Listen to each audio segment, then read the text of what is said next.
questions in advance, but I really want to have a rich and meaty discussion about this idea of all the things that you have accomplished. But first, I want to sort of go down the line and just get a really quick intro about the company that you've built.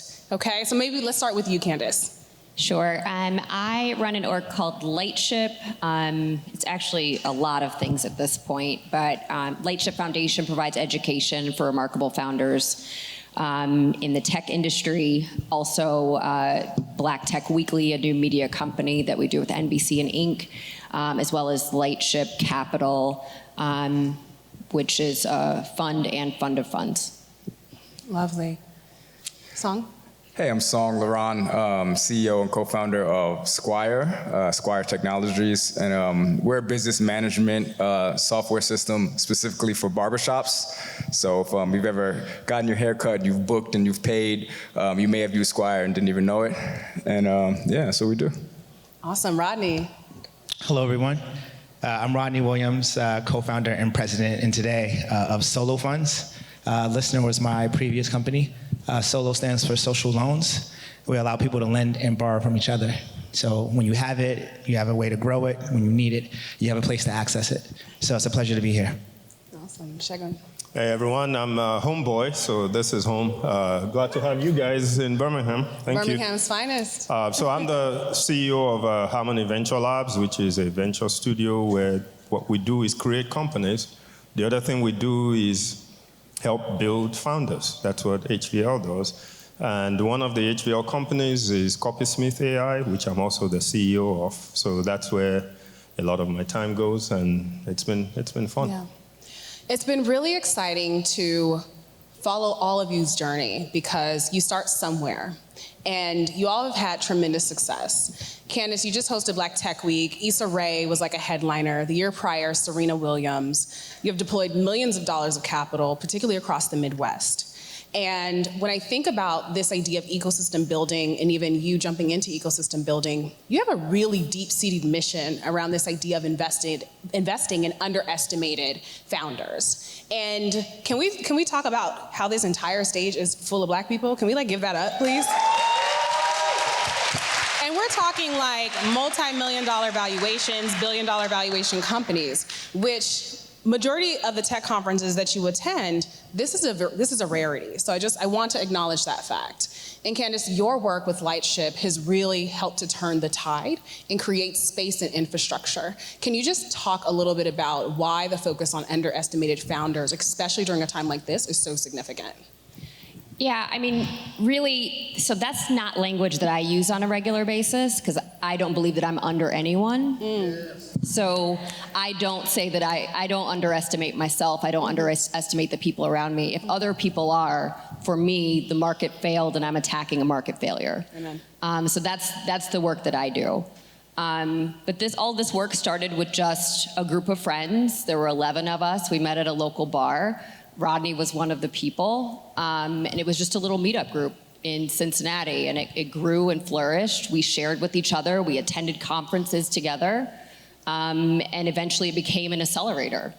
And now we're in 16 cities and running a fund and doing all those other things, but it's because the market has failed. How do I get into 16 cities? Because I go to 16 places and realize that Black founders, women founders, people from the LGBTQ community, disabled founders, you name it, they're being, passed over.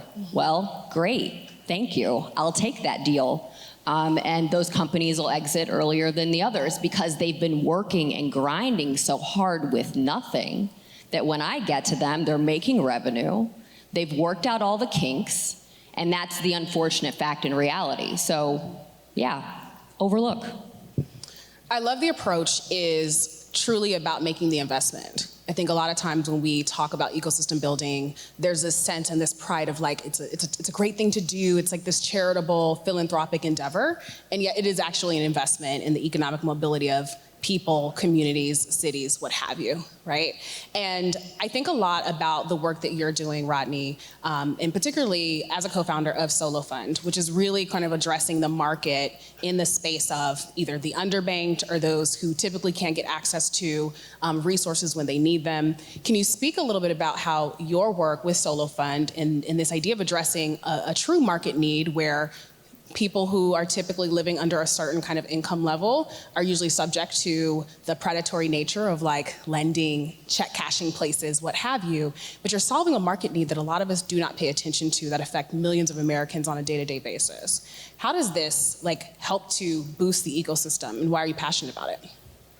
Well, it's where we started. It all started from a personal experience with my friends and family needing access to short-term capital. It could be $100 to keep the lights on.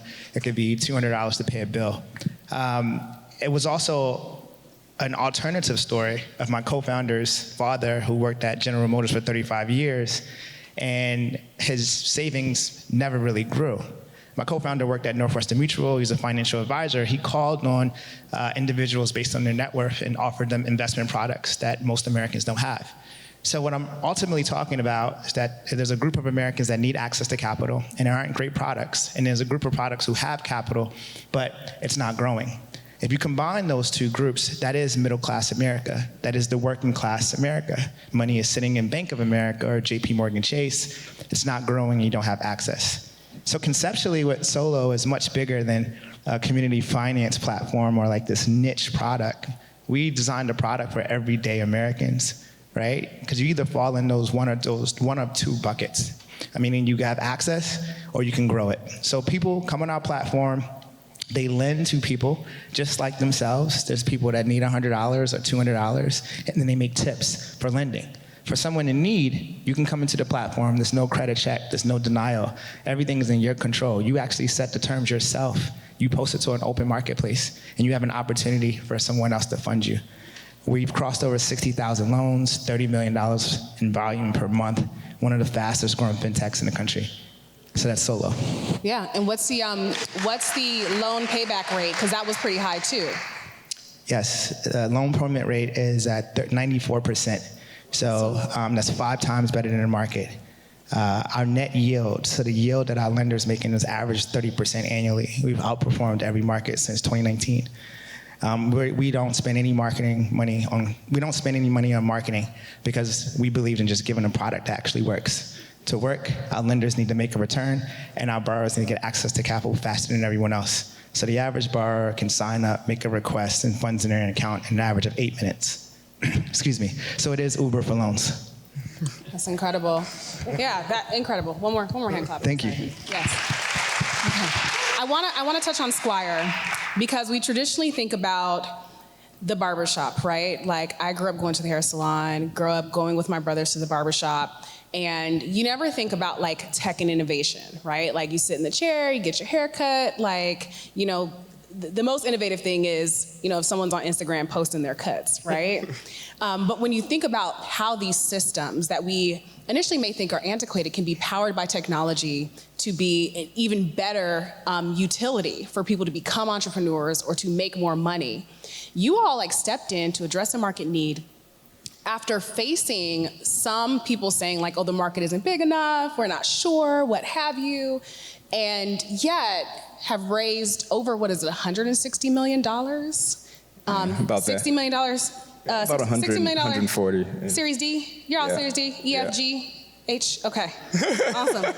So talk to us, Songe, about continuing to push ahead, even though I'm sure you got all of this like, well, we don't get it, we don't understand the market, and then still to go on and say, okay, 167 mil, like we're expanding, we're growing, what have you, and not only that, we're addressing a market need that most people seem to be ignoring, especially in these communities of folks who we would anticipate are kind of low tech usage. Yeah, we came up with the idea for Squire, similar to Rodney, solving our own problem, my co-founder and I. You know, grew up going to barbershops, started going with my dad as a kid, 6 or 7, and it's such a special part of communities and of your life. It's just, you feel amazing after you get a haircut. There are places for people to come together and talk about everything, but yeah, at the same time, it was just so antiquated. And this was 2015, 2014. So many of them were cash-based and didn't have any technology. So we started it like, how can we solve our own problem? How can we make it a better experience to go get a haircut? Pretty quickly over time, we learned that there was an even bigger opportunity really addressing the needs of the business as opposed to the client, the consumer. And to your point, this is a group of entrepreneurs who are super impactful and super important to their communities, yet are also underbanked and don't have access to finances and don't have access to technology specifically built for them. So that's really been our focus, is like really empowering these entrepreneurs, giving them the best-in-class software, giving them software that's just as good as any other small business. You know, like restaurants have Toast, all types of other small businesses have tailored technology, and they should too, is our thesis. And it's allowed us to differentiate ourselves from bigger companies who are also trying to sell to these customers because we're so focused. And to your point about investors not seeing, early on, investors often really didn't get how big the opportunity was. We were going against a lot of bias. We were going against a lot of, investors from Silicon Valley, like just literally had never been to a barbershop or haven't been in, years. And we also, frankly, had to go against, some bias because of who we were as founders. A lot of investors would assume that our product was only built for Black barbershops. So they would think, okay, barbershops is already a niche, and then now there's like Black, like how big can that be? But our product is for everyone. One thing that we learned is that across all communities and people from different backgrounds, you go in, you get a hair, it's the same experience, more or less. So we had to overcome that, and over time we were able to do that with the numbers. They couldn't deny the numbers we were putting up and the traction we were getting. And eventually it started to catch on, and then once it catches on, it kind of spreads like fire, and then all of a sudden there's a lot of interest from investors, and you're turning them down. So that's where you want to that's where you want to get to. That was my dad back there. All right. So quick side note. This is the third time in my life I've been to Birmingham. Love the city, but my father's actually from here. Yes. So we're happy to be back. Oh, I love that. Birmingham. So Hey. I like it when everybody starts claiming Yes. Birmingham. Where you all waiting for? some roots. There's some roots. All right. So Shegun, I've been thinking about this question for the last week. Oh my goodness. So, yeah, Harmony Venture Labs. You've had too much time. Now I need more time. Wait. But in 2021, you sold your company, Theranest, correct? Yeah, Theranest Therapy Brands. Therapy Brands for $1.2 billion. That's amazing. Y'all better clap for that. I'm super confused because you're not living in space right now. You're like, I'm in Birmingham, which is just very interesting to me. But you've decided, not only were you hyper successful in building this company that was supporting like mental health and access or what have you, but then immediately, and we're talking about this backstage, immediately started another business to invest in companies here in Birmingham. I want to understand the thinking and the ethos behind deciding to continue to move forward versus go into space with Jeff Bezos. So it takes a lot more than $1 billion to go to space. You need a whole lot more than that. That's one. I still wouldn't be in space. I think I may get in trouble if I try to move to space. I would say one of the things I enjoy doing the most is actually helping other founders find the path forward and be successful. The things I enjoy and I get a lot of energy from, and I think I'm naturally good at, is looking at a business and trying to figure out the way forward. Yeah. It doesn't mean you're going to succeed every time, but there's a way to think that you realize, I'm really good at thinking through these things. So I like building companies. I like talking about building companies. I like helping founders. I like building teams. And one of my mistakes at Therapy Brands is that we ended up with a company that maybe did not have the level of impact it should have in its community. In two ways. One, I'm a lot less like that now, still kind of like that, but I just preferred being unknown. So I was totally comfortable with it being that way. I found out there's good and bad to that, so it never really bothered me, that's one. And then two, I think we did not emphasize it enough. And I wanted whatever I do next to combine all those things I like doing, building companies, putting together teams, ideating, to match with something for the community in which I found myself. Because even though I did like being more like nobody knows what's happening here, I do believe strongly that you do have an obligation to the community and the people that you find yourself around. So HVL, in a sense, became a way to combine everything into one, where I'm solving problems that I love solving, building companies, investing in people's lives. Mm-hmm. And my hope is that as it grows, it creates companies of significant value, but it also brings other people along in whatever ways we can. Mm-hmm. It is not a fund in the traditional sense of like investing in other companies. Yeah. It's more of a venture studio model. So, so that's why. The thing I would add to that is I probably should have taken some time off between the 8.5-year crazy run with Theranest and Therapy Brands and starting HVL. But I knew what I wanted to do next. I knew this was the thing I wanted to spend another decade of my life doing. Mm-hmm. But that didn't mean I shouldn't have taken some time off. So that's actually my own personal advice to folks is there is no hurry in this thing. Take your time. Mm-hmm. We are doing the things we want to do, but I think 3 months off or 4 months or 5 months would have probably done my mind I would have been well. on an island. I would not even be talking to any of you people. I'd be like, I'm on an island right now. I think I'll be miserable after 3 weeks on an island. So I think most entrepreneurs, like, you have to be doing something. Like, you were created to create and to build things. And in that same vein, I know a lot of, and I can imagine that each of you do tons of panels, tons of interviews, and I think a lot of times folks will always ask about the challenges you face and the barriers that you face because you go to the table, you look how you look, what have you come from where you come from, and that is usually the foremost question. I want to flip that question around and really talk about how you not necessarily overcome barriers, but you've continued to build and sort of like push them to the side, like, okay, perhaps this is not going to be the right space for me, but here's the creative way in which I can accomplish what it is that I can accomplish. Candice, I want to actually go back to you here, especially because, like you said earlier, you know, you're finding people who are building something from nothing with very little, and you're just coming to like help fuel the fire, right? From people who have been completely ignored or their market completely ignored. So, and considering the way in which you have structured some of your business deals, from private money to public money to state partnerships to corporate partnerships, like, I watch you and it is masterful.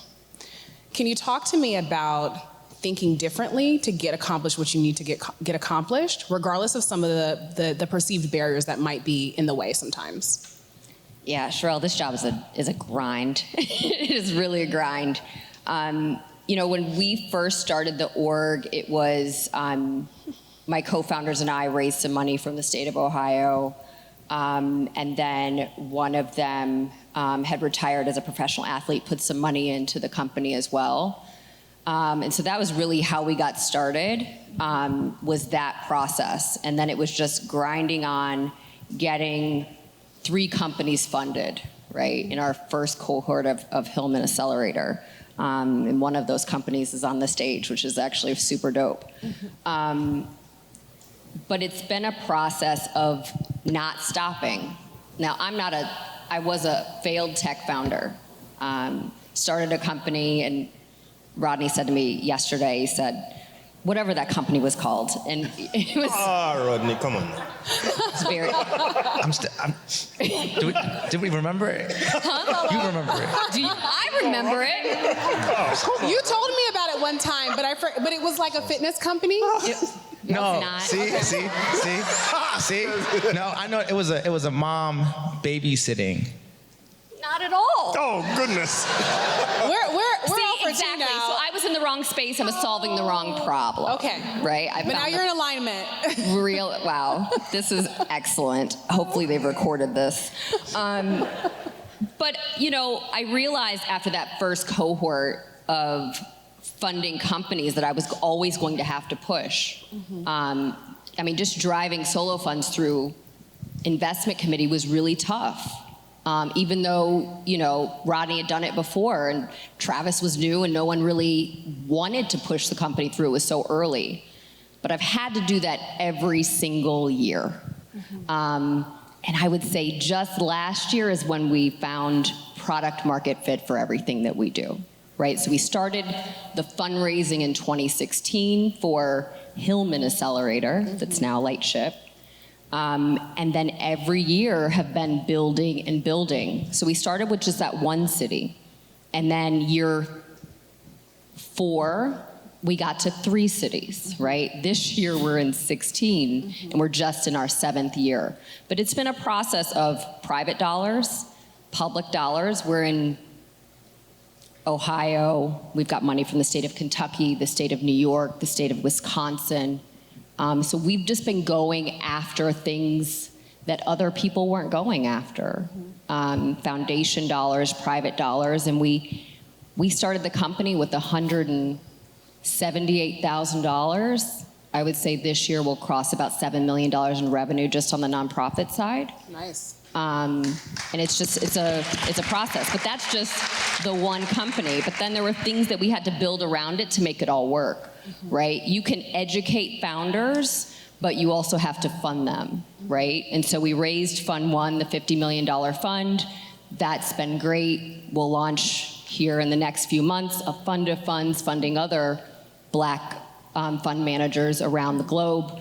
And then there's that. Right? And then we have to launch another thing, right, to make it all work. So we're building our own ecosystem of things to help Black founders and other founders. And so we just launched weekly media, which will be telling the story of Black founders at scale around the world with NBC and Inc. But it's a process of just not stopping. It's like any of these founders. It's just listening, figuring it out, being coachable, and building what the world needs.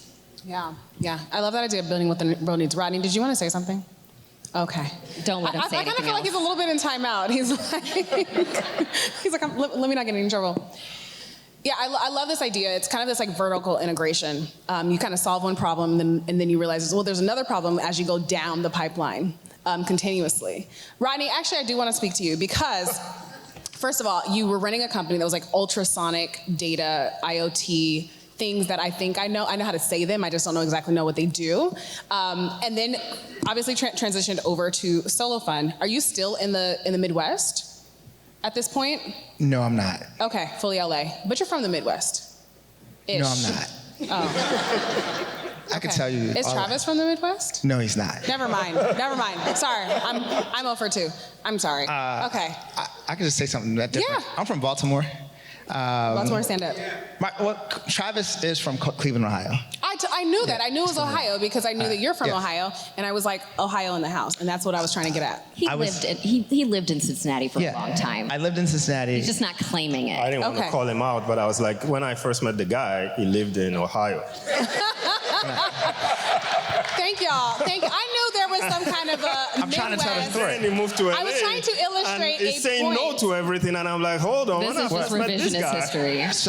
So can I want to tell the No, Rodney, story. you're going to be back in timeout. Okay, I want to tell the story. Go ahead. So yes, I met Candice in Cincinnati when I worked at P&G. But the part of the story I want to get to is obviously Solo was one of the first in the first class of Hillman. So that's one of my investors. I've seen I'm also an investor. Yes. In Solo. He's also an investor. I've seen this company go from nothing to where it is today with my first company, and then he invested in my second company. So thank you. And this is also my investor. Like ecosystem building here. This is It's also really my nice. investor. So I'm feeling left out. I am so sorry. So this is a family affair. Moral support. Moral investment. Okay. But I mean, I think that's the ecosystem that we're all talking about, right? Because I think we all see something in ourselves, which makes the decision to support each other significantly easier than you would ever imagine it to be, right? And I think that's how you build ecosystems and how you accelerate things. My first company was amazing. It was called Listener. It's still active to this day. It's still headquartered in Cincinnati, Ohio. It is the leader of data transmission over ultrasonic audio. Has over 17 global patents, and it's leveraged in the mobile payment space to authenticate and verify devices for mobile payments. I am no longer as active as I probably can be because I decided to make a difference and make an impact. But I think I was pushed to making a difference and making an impact because I don't think I was appreciated as a founder running a company like that. And I think that's a really important message for everyone here. As an investor, you may, when you hear ultrasonic audio, enterprise technology, B2B, global patents, you have a picture of who that person should look like and what that person should dress and what that person should be to lead that company. And I wasn't that. And that was my downfall. It wasn't the performance of the company. I think Solo allows me to do a little bit differently, but more importantly, I moved to an ecosystem that was more supportive of me being who I really wanted to be, which is this person. I still love Cincinnati, still love the Midwest. Yeah. That's really important. Actually, that leads us into my question for you, Shegun, because when we think about supportive ecosystems and we understand that environments and spaces like Sloss Tech, how many people went to the VIP mixer the other night? Okay, there's like 5 of us there, perfect. And we talk about the investments from a corporate level, a philanthropic level. I think the ways in which, Candice, you mentioned you were able to sort of get that early start with Hillman and kind of build out from there. The ability to build assets is a team effort, particularly in cities. And considering the success that you had, and we look at how successful that is, and then again, deciding to now become an asset builder in the city, whether through jobs, the venture studio sort of model, and continuing to run a company that I imagine also employs some local folks or what have you. What is sort of your vision for any investors in this room or institutional investors or those who are creating partnerships to create opportunities here in Birmingham, particularly, to make this a city that provides the kind of assets so there are more of yous, in the world? So you're going to get me started now. Number one, I think it is very hard to build an ecosystem without things like Hillman. One of the challenges Birmingham has is it does not have large funding sources, like large funding pools. There's a lot of wealth in Alabama and in Birmingham, but it's not inclined towards this high risk, 1 out of 100, 5 out of 100 type approach.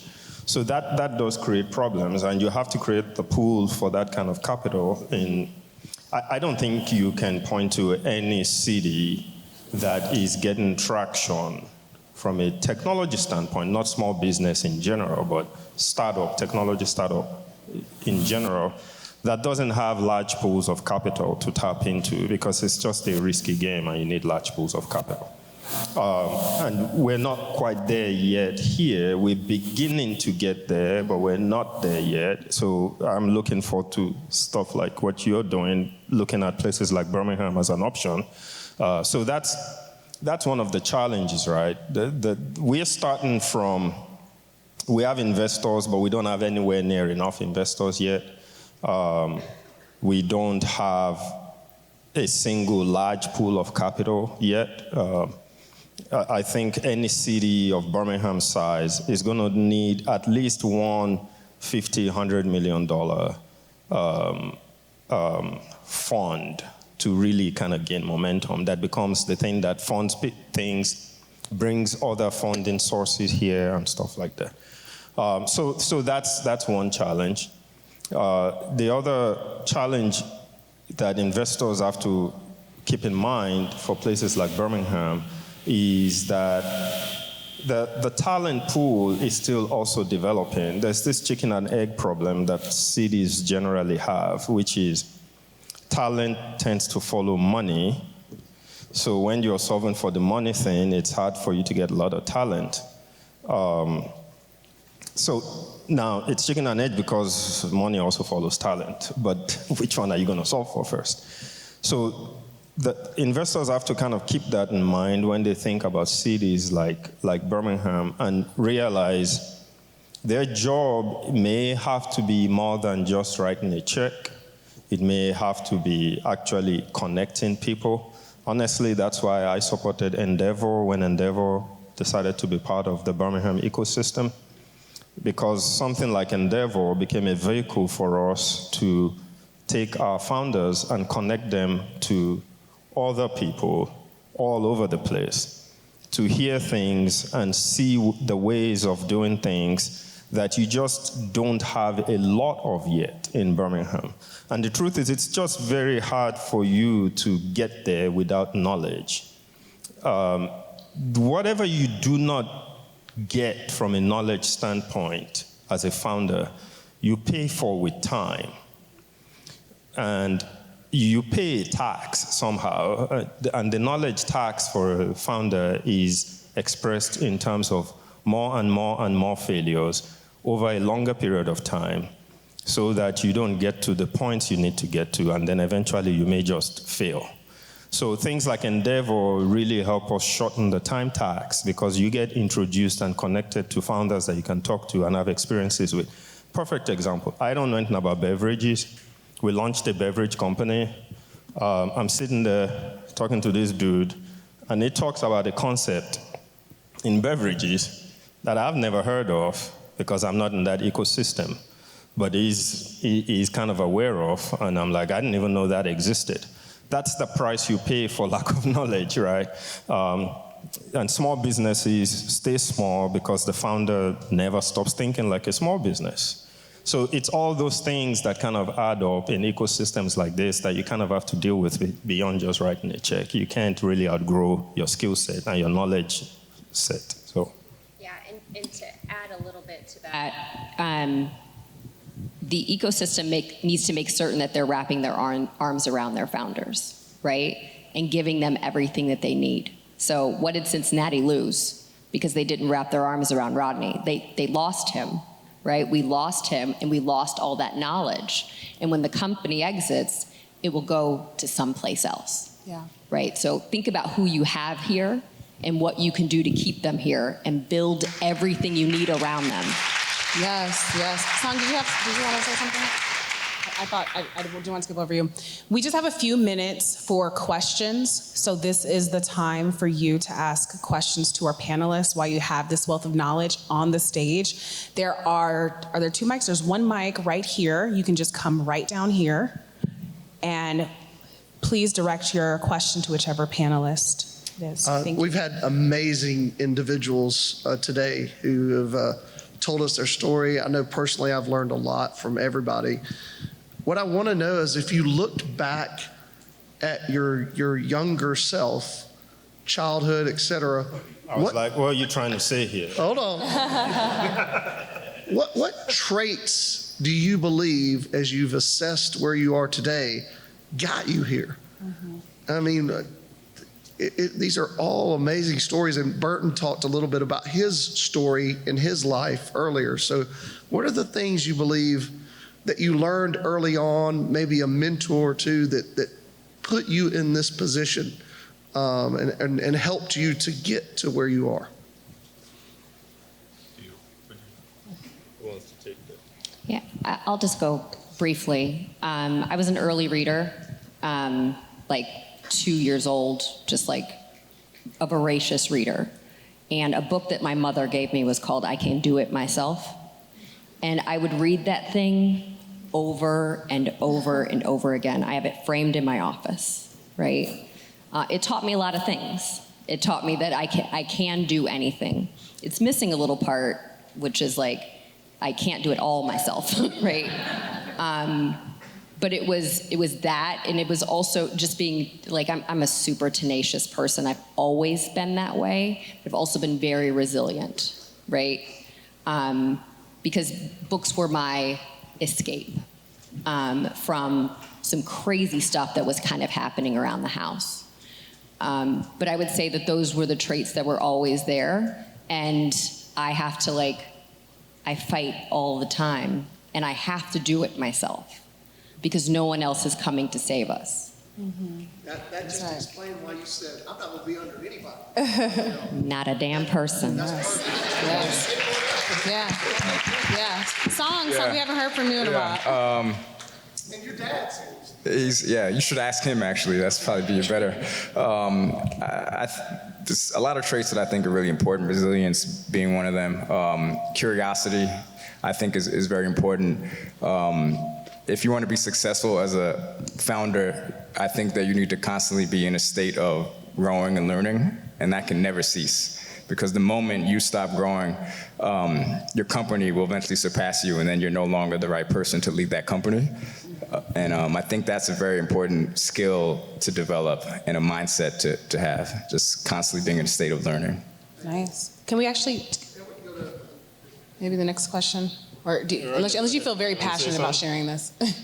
I think I was just going to say, I think there's a point in time where, like, you have all of these traits, and then someone tells you, no, you can't do it, or you're not good enough.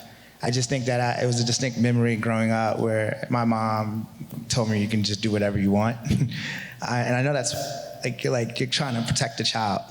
But I think there's something that snaps when the child doesn't think they're in a box of this place. Yeah. And that's important. That's awesome. Thank you. Next question. Hi, thank you so much for this panel, for moderating this panel. My name is Dr. Adrienne Starks, and I am the founder CEO for Stream Innovations, so science, technology, reading, engineering, arts, and mathematics. And I say all of that because in 2018, I brought our students, we also do a Stream Coding Bootcamp where students are learning web design, app development, computer hardware repair, and just recently launched their first tech company as teens. And we brought students here because I wanted them to understand that they are a part of this tech community. And we came for 2 years, and one of our students wrote to Tech Birmingham and said, hey, I want to come back. Are you going to come back again? And that is because I believe she felt like she was a part of this community. All of you being on this panel today is significant, extremely significant. You spoke about it earlier. And there are a number of students that are in this audience that came because they're a part of the Next in Tech. And you have seen the importance of their creativity and ingenuity being a part of the tech community. And I would like for you to speak to them, as well as encouraging some of our older tech people about the importance of them persevering, because there are a number of things that are happening to take them out of this tech space, whether it's affirmative action, whether it is people suing, venture capital funds, all of the things that is saying that we don't want you to be a part of a community that also desperately needs your creativity. Thank you so much. Thank you. And if anyone from the panel wants to just respond to that briefly, we're going to try to get through everyone before we're cut off here. I mean, I'll just say the fight isn't new. We've been fighting for a long time.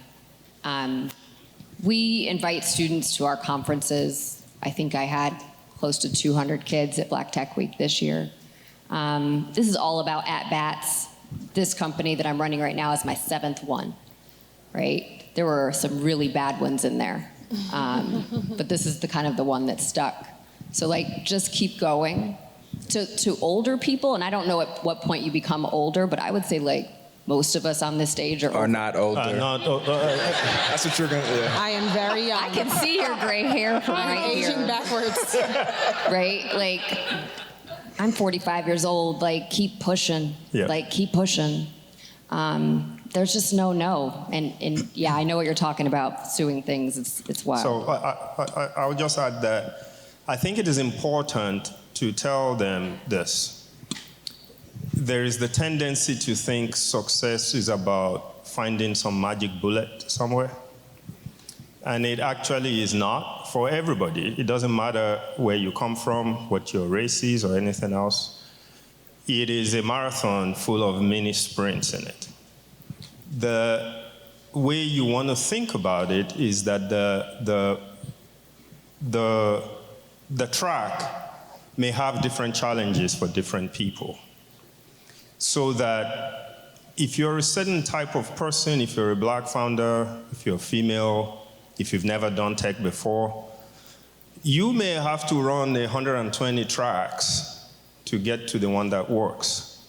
While the person who's been fortunate, including somebody like my own children, let's be honest here, that maybe can get a big check, may have to run 50 tracks to get to the destination.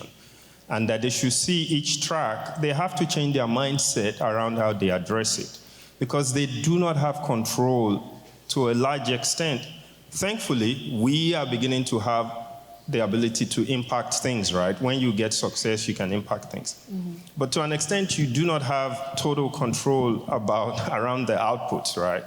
But they have control over their inputs. They totally have control over their inputs. And that as they just continue to do the right things, and things like this continue to happen around them, it's going to work out. It's just another sprint in the cycle, and that they have to approach these things with the right mindset. Like, I do not want minority founders, black, brown, female, to go into some of these meetings and spaces already taking themselves out of the game mentally. Mm-hmm. You know, when you get rejected, it's just a resolution of one of the many sprints in the journey. Like, the point is to get to as many resolutions as possible.